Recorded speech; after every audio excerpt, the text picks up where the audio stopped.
आज की सबसे बड़ी खबर आपके लिए यह है कि सुप्रीम कोर्ट ने उत्तर प्रदेश, उत्तराखंड और मध्य प्रदेश सरकार के उस फैसले पर अंतरिम रोक लगा दी है जिसमें कांवड़ यात्रा के दौरान सभी दुकानदारों और उनके कर्मचारियों को अपना सही नाम बताने के निर्देश दिए गए थे। सुप्रीम कोर्ट ने अपने फैसले में 4 बड़ी बातें कही हैं, जिनमें पहली बात यह है कि पुलिस लोगों को उनकी दुकान के बाहर या ढाबे के बाहर उनके नाम लिखने के लिए मजबूर नहीं कर सकती। दूसरा, होटल, दुकानों और ढाबों के मालिक ये तो बता सकते हैं कि उनके यहां शाकाहारी खाना मिलता है या मांसाहारी खाना मिलता है, लेकिन किसी भी दुकानदार को उसका या उसके कर्मचारियों का नाम पूछने के लिए या बाहर बोर्ड लगाने के लिए मजबूर नहीं किया जा सकता। तीसरा, पुलिस ने इस मामले में अपनी ताकत का दुरुपयोग किया है और उसे ऐसा नहीं करना चाहिए था और यह फैसला लागू ही नहीं होना चाहिए था। और चौथी बात सुप्रीम कोर्ट ने कही, सुप्रीम कोर्ट ने इस मामले में तीनों राज्य सरकारों को नोटिस जारी किया है और उनसे पूछा है कि उन्होंने इस फैसले को आखिर किस उद्देश्य से लागू किया था। और बड़ी बात यह है कि इस फैसले के बाद अब मुजफ्फरनगर में जिन ढाबा मालिकों ने, जिन दुकानदारों ने अपने दुकानों और ढाबों के बाहर अपने नाम के नए बोर्ड लगा दिए थे, उन लोगों ने अब अपने नए बोर्ड्स को हटाना शुरू कर दिया है।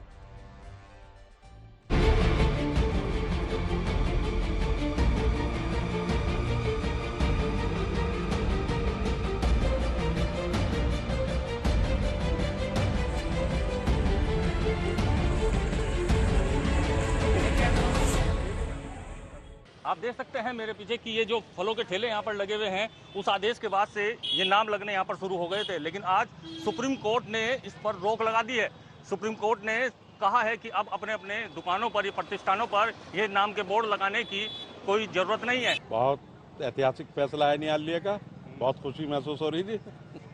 बोर्ड हटा दिया है? हाँ जी, हटा दिया है। परमानेंट हट जाने चाहिए जी, ये तो भेदभाव था। देखो, और जैसे बोर्ड हटा दिए गए हैं और कांवड़ यात्रा चल रही है, वहाँ काम ठीक रहेगा? हाँ, इंशाल्लाह काम ठीक रहेगा। सुप्रीम कोर्ट का हम शुक्रिया अदा करते हैं और बहुत अच्छा लग रहा है। सुप्रीम कोर्ट ने हमारे हक में फैसला करा है, बहुत अच्छा लग रहा है। करना पड़ रहा था इसे लेकर के जब ये बोर्ड लगे थे? बस दिक्कत तो कुछ नहीं थी, लेकिन थोड़ा सा वो तो पड़ ही रहा था फर्क। परमानेंट के लिए हट जाना चाहिए बस। ये दुकान है मेरे पीछे जिससे हमने पहले भी बात की थी, जिनका साफ तौर पर कहना था कि बोर्ड लगाने के जो आदेश किए हैं, देखना होगा उनसे कि आखिरकार क्या फर्क काम पर पड़ेगा इस बार। कुछ लोगों का कहना था कि ये नाम लगाने जो है वो गलत थे, इससे जो है आपस में भेदभाव पड़ेगा। कुछ नहीं, ऐसा कुछ नहीं है, गलत नहीं, सही है। क्या इससे क्या कुछ दिक्कत नहीं है इससे।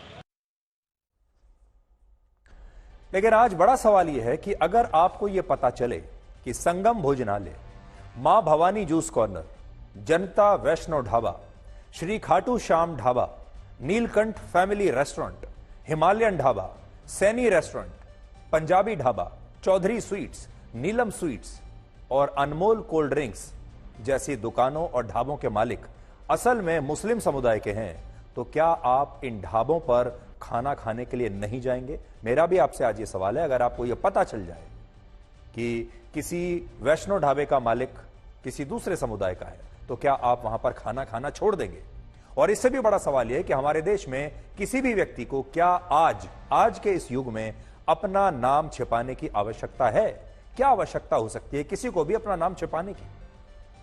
एक जमाना था जब बड़े बड़े अभिनेताओं ने अपनी पहचान छिपाने के लिए अपने नामों को बदल लिया था। वो दूसरे नामों से फिल्मी स्क्रीन पर आते थे। जैसे मशहूर अभिनेता मोहम्मद यूसुफ खान दिलीप कुमार बन गए थे, मुमताज बेगम मधुबाला बन गई थी, सैयद इश्तियाक अहमद जाफरी मशहूर कॉमेडियन जगदीप बन गए थे, और मशहूर कॉमेडियन बदरुद्दीन जमालुद्दीन काजी असल में जॉनी वॉकर बन गए थे।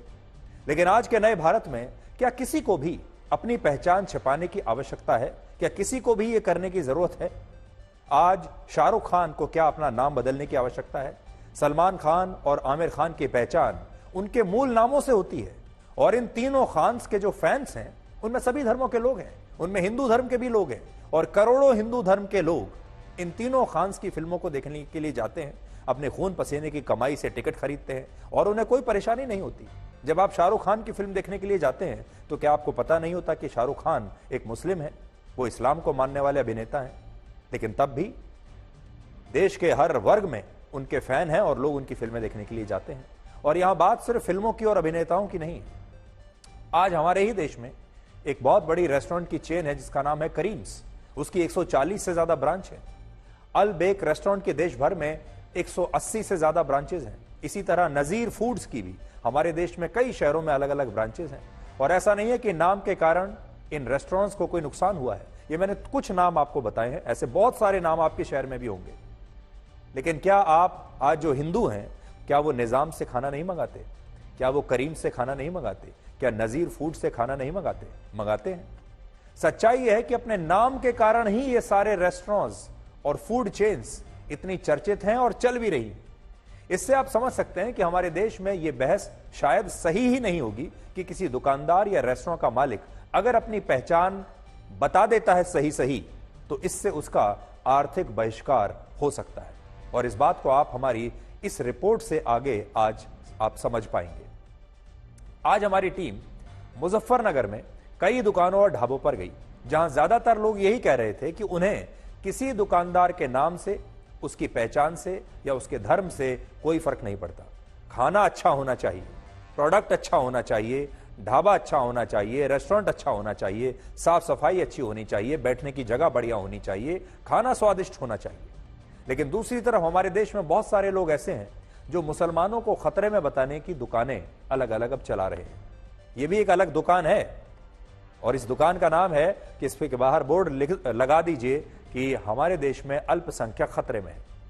और अपनी इन्हीं दुकानों को बचाने के लिए कुछ मुट्ठी भर लोग ऐसे मामलों में इतना ज्यादा द्वंद्व पैदा कर देते हैं कि देश वास्तविकता को असल में समझ ही नहीं पाता।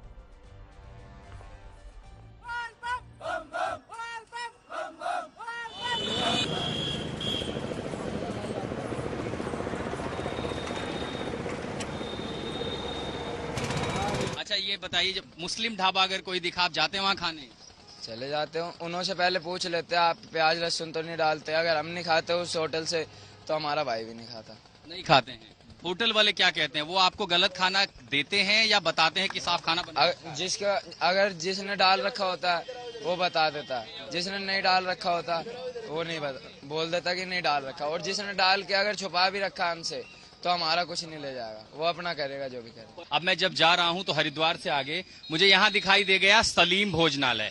अब ऐसी बहुत सारी तस्वीरें थी, लोगों ने आपत्ति जताई थी कि क्या कोई मुसलमान होकर के हिंदू नाम पर ढाबा चला रहा है, और अगर इससे फर्क पता चल जाए तो क्या यात्रियों को फर्क पड़ता है। इस सलीम भोजनालय पर यहाँ जितने लोग खाने रुके हुए हैं, ये हिंदू हैं, ये श्रद्धालु हैं, ये कांवड़ यात्री हैं, ये भोले हैं। और ये तमाम भोले यहाँ ये रुके हुए हैं, ये जानते हुए भी कि ये सलीम भाई का भोजनालय है।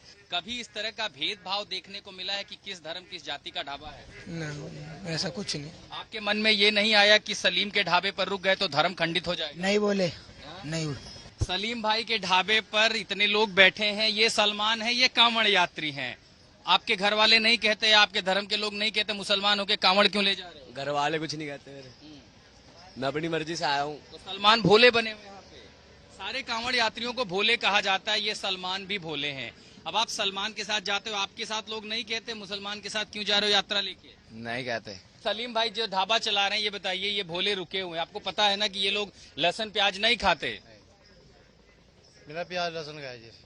तो आप कैसे बनाते हो? हम इसमें टमाटर और जीरा का तड़का। लहसुन प्याज नहीं डालते। लोग रास्ते में किस तरह का खाना पीना पसंद करते हैं? बोले जैसे कोई लहसुन प्याज ना हो, शुद्ध खाना हो। कभी ऐसा हुआ है कि आप किसी ढाबे पर जाएं और वो आपको गलत खाना दे देते हो?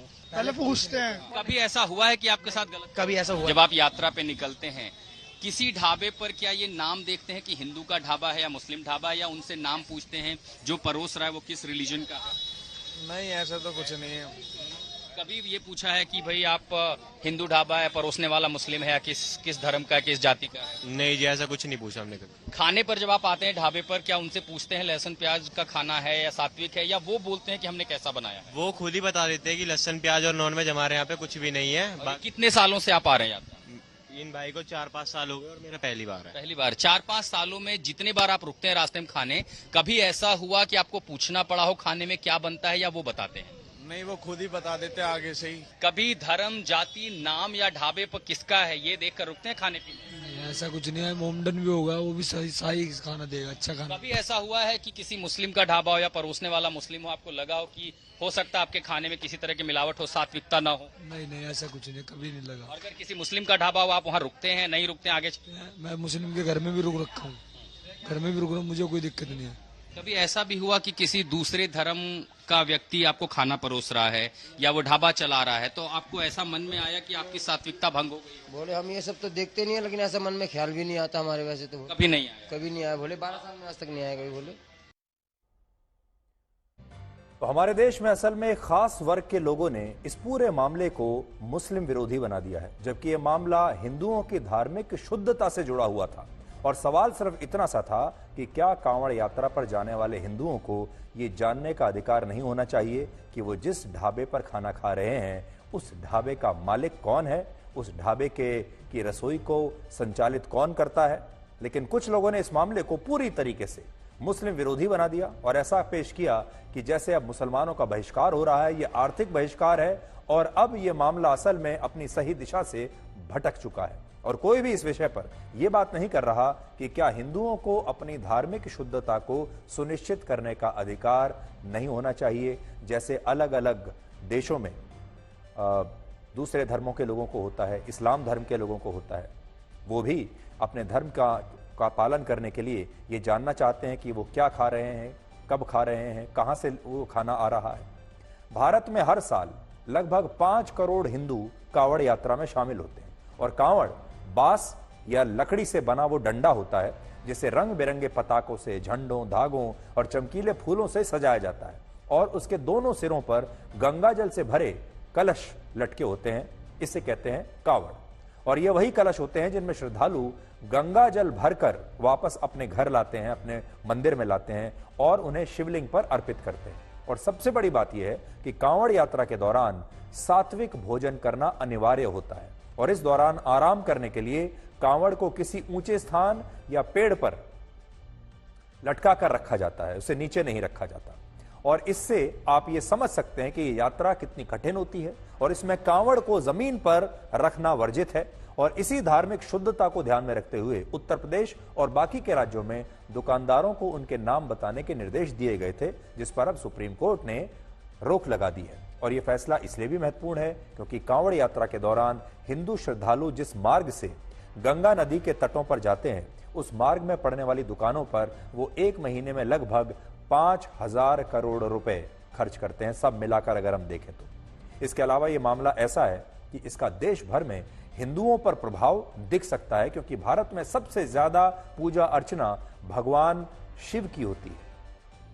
पीयू रिसर्च के मुताबिक भारत में सबसे ज्यादा 44% लोग भगवान शिव की आराधना करते हैं, 35% लोग हनुमान जी की आराधना करते हैं, 32% गणेश जी की, 28% देवी लक्ष्मी की, 21% भगवान श्री कृष्ण की, 20% देवी काली की पूजा करते हैं और भारत के 17% लोग भगवान श्री राम को अपने सबसे करीब मानते हैं, अपना इष्ट देव मानते हैं। और इससे आप समझ सकते हैं कि भगवान शिव उत्तर भारत से लेकर दक्षिण भारत तक पूरे भारत के हिंदुओं के मन और मस्तिष्क में बसे हुए हैं। तो आज अब बड़ा सवाल यह है कि असल में हमने आपको जिन लोगों के साथ बातचीत दिखाई, लोगों को कोई खास फर्क नहीं पड़ता। और आज हम ये कहना चाहेंगे कि हमारे देश में अब आज के युग में वर्ष 2024 में किसी भी मुसलमान को अपने ढाबे का नाम, अपने दुकान का नाम संगम भोजनालय, मां Bhavani juice corner, Janta Vaishno dhaba, Khatu Shyam dhaba, Neelkanth family restaurant, ये सब रखने की जरूरत नहीं है। अगर वो अपने नाम से भी अपना ढाबा या रेस्टोरेंट खोलेंगे तो भी तमाम तरह के हर धर्म के लोग वहां पर आएंगे, क्योंकि लोग उनका धर्म देखकर नहीं आ रहे, लोग ये देखकर आ रहे हैं कि उनके रेस्टोरेंट में या उनके ढाबे पर खाना कैसा है, खाना कितना स्वादिष्ट है और वो अपने ग्राहकों का कितना ध्यान रखते हैं। इसलिए अब वो जमाने चले गए और इन सारे लोगों को भी असल में सत्यता के साथ चलना चाहिए, सच के साथ चलना चाहिए। जो इनका धर्म है वो बता देना चाहिए और उसके बाद लोगों पर छोड़ देना चाहिए कि वो उनके यहाँ खाना खाते हैं या नहीं। और अगर उन्हें ऐसा लगता है कि उनका धर्म जानने के बाद लोग वहां पर नहीं आएंगे और फिर वो उसे छुपाने के लिए उसका नाम बदल रहे हैं, तो ये धोखा हुआ।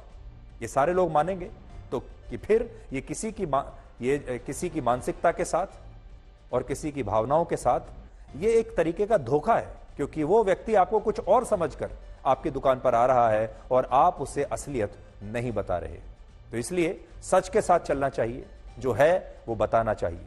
और आज हमारे देश में ये धर्मनिरपेक्ष देश है, ज्यादातर लोग बहुत खुले मन से बाहर जाते हैं और वो अपनी चॉइस करते हैं। जैसे हम कहते हैं कि कौन व्यक्ति वेजिटेरियन खाना खाता है, कौन नॉन वेजिटेरियन खाता है, ये उनकी पसंद है, ये उनकी चॉइस है, उस पर छोड़ देना चाहिए। इसी प्रकार से कौन सा कस्टमर, कौन सा ग्राहक कैसे ढाबे में जाना चाहता है, कैसे रेस्टोरेंट में जाना चाहता है, ये उसकी चॉइस है, उस पर छोड़ देना चाहिए। और इसमें किसी को भी ना तो अपना धर्म छुपाने की जरूरत पड़ेगी और ना ही किसी को भी अपनी और कोई पहचान छुपाने की आज आवश्यकता है। भारत कम से कम इतना परिपक्व तो अब हो चुका है। अब हम आपको श्रावण मास के बारे में भी आज जरूर कुछ बताना चाहेंगे, जिसे सावन का महीना कहते हैं और यह महीना भगवान शिव को समर्पित होता है और इस श्रावण मास की शुरुआत हो चुकी है। शिव पुराण के अनुसार ऐसी मान्यता है कि श्रावण मास में भगवान शिव और देवी पार्वती भूलोक पर विचरण करने के लिए आते हैं और इसीलिए इस श्रावण मास में भगवान शिव को प्रसन्न करने के लिए उनका जलाभिषेक किया जाता है। इसलिए इस मास को इतना पवित्र माना जाता है। इसके अलावा यह मान्यता भी है कि जब श्रावण मास में देवताओं और असुरों ने समुद्र मंथन किया था और इस समुद्र मंथन से कालकूट विष निकला था, तो शिवजी ने संसार की रक्षा करने के लिए इस विष को अपने कंठ में धारण कर लिया था और इस विषपान से उनका ताप काफी बढ़ गया था और इसी के बाद देवराज इंद्र ने जल वर्षा करके शिवजी के इस ताप को कम किया था, जिसकी वजह से अब हर वर्ष श्रावण के महीने में शिवजी का जलाभिषेक किया जाता है। हालांकि शिवजी से जुड़े एक प्रसंग में एक बहुत बड़ी सीख भी आपके लिए छिपी हुई है और वो ये है कि आपको अच्छे में हमेशा पीछे और बुरे में हमेशा आगे रहना चाहिए। समुद्र मंथन के दौरान जब विष निकला था तब कोई भी उस विष को पीना नहीं चाहता था और इसके बाद भगवान शिव ने आगे आकर उस विष को पिया। लेकिन जब समुद्र मंथन से अमृत निकला तो उन्होंने इस अमृत को देवों को पीने के लिए दे दिया, देवताओं को दे दिया और खुद पीछे रहे।